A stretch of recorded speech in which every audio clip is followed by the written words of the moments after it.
Y'all, I just finished my first year of medical school. So, we're going to be talking about what the year was like, things that I experienced, and just reflecting on the past year.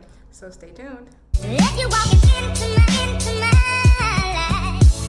1 year down, I'm going to start off by telling you guys a little bit about what the schedule was like what a typical day for me was like, and then I'll go into things that I experienced. So most med schools, well actually all med schools are 4 years long, and the first year and a half to around 2 years, depending on the school, is classroom work, textbook, lectures, like that type of stuff. And then the rest of the years are hands-on rotations in hospitals and getting that training. So my school is a year and a half, so I only have about 6 more months left, and then I'll be off to the hospitals. So I'll definitely be doing videos on that and what that experience is like. First year, I started around 7:30 every morning. And I remember in college, I was like 8 a.m. Who's taking those? Because no one's waking up for that. But look at life. Now I have to be up for 7:30. But the lectures were in person, but we can watch them online if we wanted to at our own time. So that's usually what I did. We would have lectures throughout the day, and then that was it for the day, like in terms of school wise. So it would be up to you as you went home or went to a coffee shop or wherever you went to study more if you felt it was necessary. But for me, I like to get started earlier so that I could end earlier and that I could procrastinate throughout the day. So we usually had around 3 to 5 lectures a day. It varied depending on the day. And then we would have a hands-on experience sprinkled in. So whether that was a patient interview, a physical exam on a patient, dissecting a cadaver, or learning how to do some type of skill like use an ultrasound or putting in an IV or intubating or something of that nature. And for those of you who don't know, intubating is when, like, if you think of someone going to surgery, when they get that tube put down their throat, it's just to help them breathe because they can't breathe on their own. The other thing that was interesting or a cool experience was learning how to do a physical exam on a patient. So like when you go to the doctor and they're like, oh, push against my hand, and looking in your eyes and doing all that stuff. So being able to know what doctors are doing when they're actually doing that, it's like, oh, there's meaning behind that. Good to know you weren't just blinding me with light. Now to delve into some of the experiences that I had that I thought were really interesting. One, I'll talk about two. One is the dissecting a cadaver. I definitely went into that thinking I was probably gonna throw up, or I couldn't do it because it was a human and it was gonna be scary and all of these things. And that wasn't my experience at all, and I was very surprised by it. I felt like a surgeon. I really felt like a Grey's Anatomy. I was like Temblade, like Kelly Clamp, all these things that I didn't know at the time what they were, but I was just naming them from Grey's Anatomy.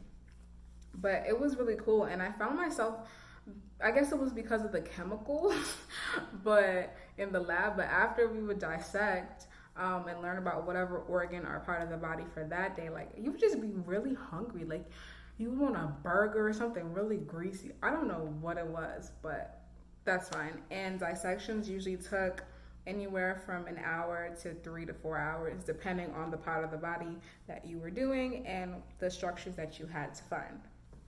The other experience that I guess you could say surprised me was learning how to do an interview on a patient.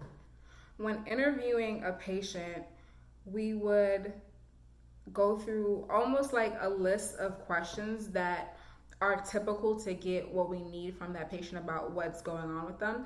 And you don't want to make them feel like you're just reading a list and checking off boxes. You want it to be a conversation. You want them to be able to tell you things and feel comfortable talking to you. And then one awkward thing to ask, at least in the beginning, like when we first started interviewing, I was so awkward at this, asking someone their sexual history or like if they're sexually active or not. It was just like, do you do that thing? Do you do it? Okay. Especially if they're older than you, and I look like I'm 12, so you can imagine how awkward that was for me. But thankfully I got better at it, and it's a lot more seamless now. in part because from my school we had two type of patient experiences. Either one, we could go to the hospital sometimes and practice our skills on actual patients at the hospital, or we had actors come in and they played the role. So with the actors, we were recorded, and then we could see ourselves and see like the mannerisms and the things that we did really awkwardly or the things that we did well, and improve in that aspect. And so now I'm going to talk about some of the things that I learned about myself and some adjustments that I had to make. So as I told you guys before, if you watched a previous video, if you didn't, go watch one, about not feeling like I can relate to a lot of people. And so with that, you can easily get into a negative headspace, and that would affect your confidence. It will give you that whole imposter syndrome, like the things that you worked so hard for, you prayed for, you did all this to get here, and you get there and you're like, do I really belong here? Like, am I supposed to be here?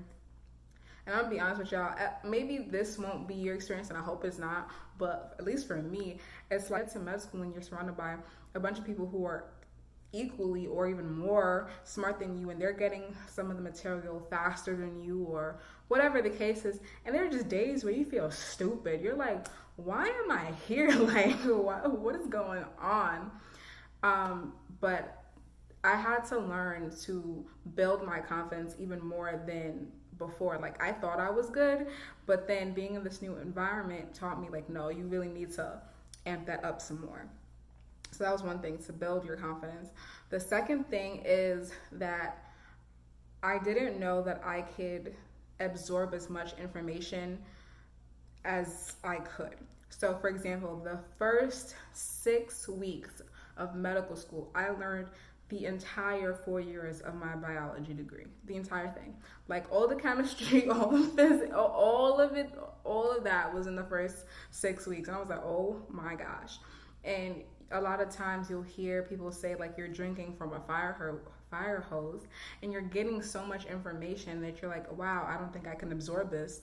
But then later on down the road, you really find yourself being able to repeat that knowledge or apply that knowledge to other things. So you can do it. It seems like a lot, at least for me, it felt like a lot, but knowing that or realizing that I could actually do it. One of the last things that I learned was that I had to change the way that I studied. Now, this is something that most people, when they get into higher education, whether it's grad school or dental school or whatever, they'll tell you like they have to change the way that they study. And this is so true in med school. Like in college, I barely studied. If I was the type of learner that if you said it to me and if I watched it once or twice, like I was good. I didn't need to go over it again. I guess I kind of just memorized it or I knew it. But this was so much information and so detailed. And this wasn't, okay, let me just memorize it for this test and then I could throw it away. Like, no, I'm about to be a doctor. I actually need to know what an artery is or what a hand is. Like, I need to know what the bones are. So I can't just memorize it real quick and then dump it. So therefore, I had to change the way I studied. But one thing about how I study, I don't even study on the weekends. There are people who study hours a day, like 6 to 7 days a week. I can't do that. Not that I can. Let me not say I can't do that. I don't want to do that. So those are some of the things that I've learned. Now I'm going to talk about the things that shocked me in a positive way. Okay, so some of those things are, one, how much I needed pressure for me to, I guess, be pushed. Like, I had to learn how to push myself internally and not be pushed by external factors. What do I mean by that? So in college, I've always had other things to do. It was never just classes. I always had a job, or I was doing research, or multiple jobs. I was always doing something. So because I had these other things going on, it kind of forced me to get my stuff done in a timely fashion and make sure I had it done so that I was able to sleep, because I like to sleep. But in med school, you don't have time to have another job. You really don't have the time to do that. And other than really doing, I guess, like some clubs and stuff, or your hobbies, you don't have the luxury of doing some of the stuff that you got to do in college. And yes, you can do research, But when you're first starting out, you kind of want to get settled in getting getting in the hang of studying and taking tests and stuff on the med school level before you can start doing research.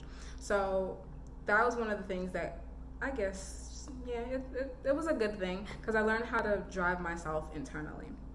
So another thing that was amazing was the wealth of resources, and this is, I guess you can say, unique to my school. Maybe it's not, but I always saw med school when I was watching, like, you know, your shows and everything, that med school was this cutthroat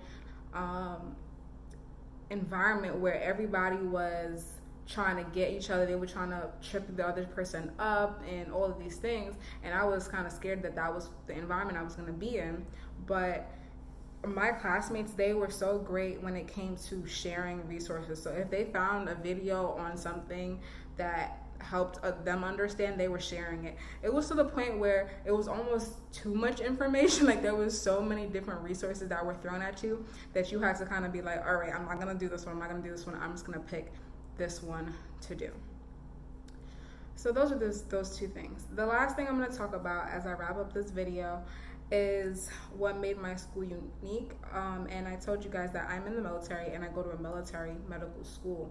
So we did a lot of military focused medicine. So learning techniques that will help on like a battlefield. So stopping bleeding, how to do things under the not so perfect circumstances, how to improvise with tools, how to use ultrasound or how to use other tools when you don't have like the hospital features there.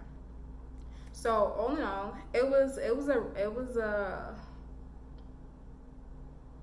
all in all, it was a year.